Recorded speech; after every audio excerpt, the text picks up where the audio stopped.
Chaជំរាបសួរបងម៉ែបងប្អូនថ្ងៃនេះគឺដុតមន់ដុតដាក់ខ្លាញ់ដាក់ខ្លាញ់បងប្អូនតែគាត់អប់ជាមួយបន្លែចូលតែបងប្អូនអើយថ្ងៃហ្នឹងទៅផ្សារបន្លែថ្លៃដល់ហើយគ្រាន់តែតគួន1គីឡូ10000ណាហើយស្ពៃក្តោប1គីឡូ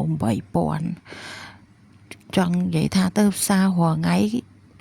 សាច់ដូចមិនសូវថ្លៃទេឥឡូវហ្នឹងបន្លែថ្លៃជាងសាច់ឥឡូវហ្នឹងចាហើយមួយទៀតបាក់ជាងគេនៅផ្ទះដាំបាយធ្វើម្ហូបហ្នឹងបាក់ជាងគេគឺរោមមុខម្ហូបហ្នឹងហ្មងថ្ងៃខ្លះធ្វើទៅកូនកញ្ញាំថ្ងៃខ្លះធ្វើទៅកូនក៏អង្គុយមើលហើយដល់កូនអង្គុយមើលបើរៀងបខំកូនឲ្យញ៉ាំបាយព្រោះខ្លាចកូនឈឺដូចថ្ងៃមុនស្ងោរមាន់ខ្មែរឆ្នាំចិនហ្នឹងអាបងហ្នឹងគេអត់ញ៉ាំទេដល់ពេលប៉ាគាត់មកពីធ្វើការវិញសួរគាត់ថាញ៉ាំបាយនៅគាត់ថាញ៉ាំហើយហីបានម្ហូបអីម្ហូបឆ្ងាញ់អត់អាបងគេឆ្លើយថាប៉ាឯងញ៉ាំទៅដឹងហី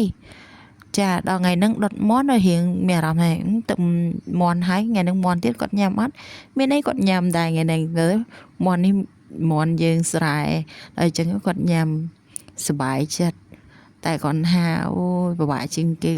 ដើររោមមុខម្ហូបនឹងត្មង stress តើបងប្អូន stress មែនណារឿងធ្វើម្ហូបហ្នឹងក៏និយាយចាតែគាត់ហាត់អីថ្ងៃហ្នឹងគាត់ញ៉ាំចឹងសบายចិត្តរួចមួយថ្ងៃឯងញោម